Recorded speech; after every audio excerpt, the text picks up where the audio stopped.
இன்னைக்கு நடந்த திமுக காங்கிரஸ் பேச்சுவார்த்தை மிக மிக சுமூகமாக முடிந்திருக்கிறது. முதல் கட்ட பேச்சுவார்த்தை நடந்திருக்கிறது. Preliminary discussion over. அது திருப்தியா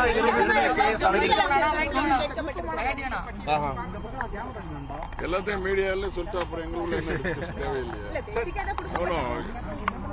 as it is preliminary discussion 2 பேரும் அவங்க பேசுனாங்க, நம்ம பேசணும்.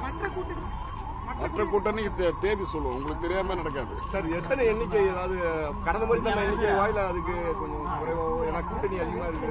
இவ்வளவு சீக்கிரம் எல்லாத்தையும் சொல்லிட்டா அப்புறம் ஒண்ணுமே இல்லையா? நான் அடுத்த கட்ட பேச்சுவார்த்தை இருக்குது. அதுக்கப்புறம் தான் விருப்ப பட்டியல் அவங்க கொடுக்கல, நாங்களும் கேட்கல.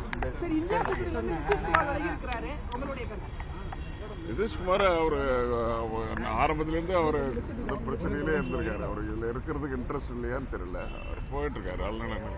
அதனால ஒன்னும் பெரிய சேதம் ஏற்படாது. மற்ற கட்சிகள்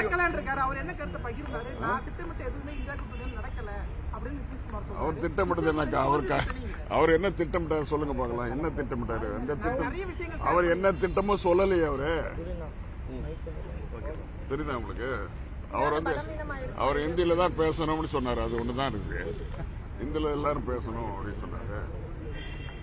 அப்போ கூட நாங்க பேசாம காம்ப்ரமைஸ் தான் பேசாம இருந்தோம். அது கூட்டணி நல்லா சுகமா இருக்கணும் பேசாம இருந்தோம். அதை கூட நாங்க டாலரேட் பண்ணிட்டோம். இங்கிலீஷ்ல பேசக்கூடாது அப்படின்னாங்க. இதெல்லாம் சாதாரண மேட்டர். It's okay. இந்த முறை காங்கிரஸோட எதிர்பார்ப்பு இந்த முறை அதிகமா இருக்கு அப்படிங்கிறது பரவலான ஒரு பேச்சு. எல்லா கட்சியும் அவங்க கூட அதிகமா நிக்கணும் தான் நினைப்பாங்க. நாங்க கூட 40 திமுக நிக்கணும் தான் நான் விரும்புவேன். புரியுது அவங்களுக்கு? அதுக்கெல்லாம் டிஸ்கஷன் வரும்பொழுது நிறைய பார்ட்டி சேரும்போது எல்லாரையும் அகாமடேட் பண்ணிட்டு போகணும். அதுதான் அலையன்ஸ்.